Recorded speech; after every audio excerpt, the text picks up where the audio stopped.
Which type of graph of a frequency distribution is the correct choice for presenting nominal data? Now, it's either going to be A, a histogram, B, a polygon, C, either a histogram or polygon, or D, a bar graph. Okay, so we have to have a look at what nominal data is. So if I did a survey and I asked people, what's your favorite pet? And people said cat. Somebody said a dog. And then two other people also said dog. And then finally somebody said turtle. This is nominal data.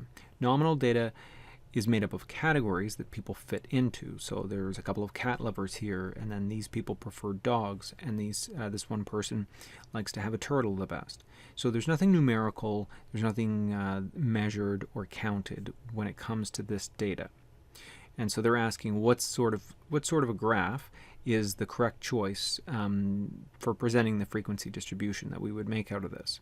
Now the frequency distribution that we would make out of this would look like this. It would be that we've got pet, or we just call this X, and that's cat, dog, and turtle.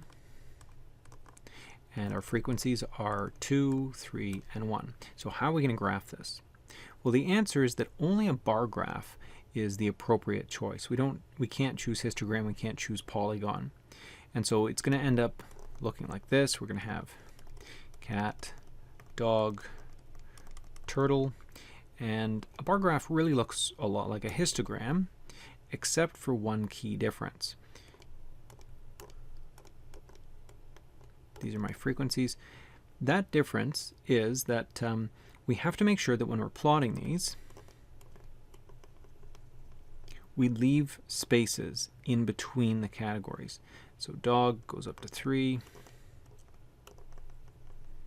and turtle is just 1. This is different from a histogram or polygon, where the whole point of one of those sorts of graphs, let's say we've got a histogram. Now a histogram deals with things that are numerically counted or measured. So let's say we ask people, how many pets do you have in your home? So 0, 1, 2, 3, 4, 5. And it's going to look something like this. Maybe you've got this kind of data. All right, so this is what a histogram would look like. Notice that there's no gaps in here. Why are there no gaps? And why do we have to have gaps over here? Well, the data here is in order, and the order is important. As we go from 0 to 1, you go from having no pets to having 1 pet, and then here's 1 additional pet added in, and then 1 more, and 1 more, and 1 more. By having a graph where there's no gaps, it forces our eye to look from side to side and take in the kind of trend that you see as you move lower in the scale or higher in the scale. You can see that the number of pets in a home increases till you get to about 2, and then it starts to drop back off again. We don't want to do the same sort of thing over here, even though you can kind of imagine that sort of a shape.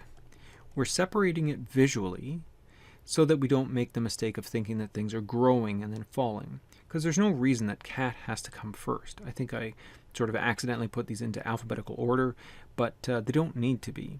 It could be that we could have decided to group these in order of size. So starting from the smallest pets up to a larger cat and then a dog, and we would have something that looks like this.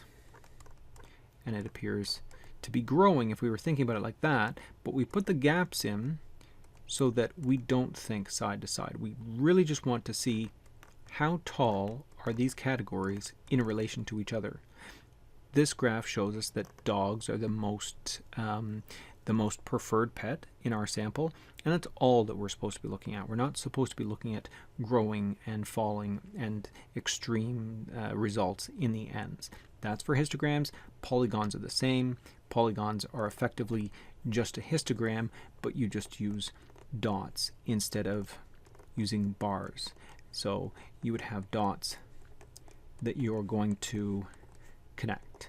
So we would have something that looks like this. Again, you can see that this shows us the kind of rise and fall that is important to be expressing or to be highlighting when you're dealing with actual numerical data. which we're not when we're dealing with nominal data. So a bar graph is the only choice.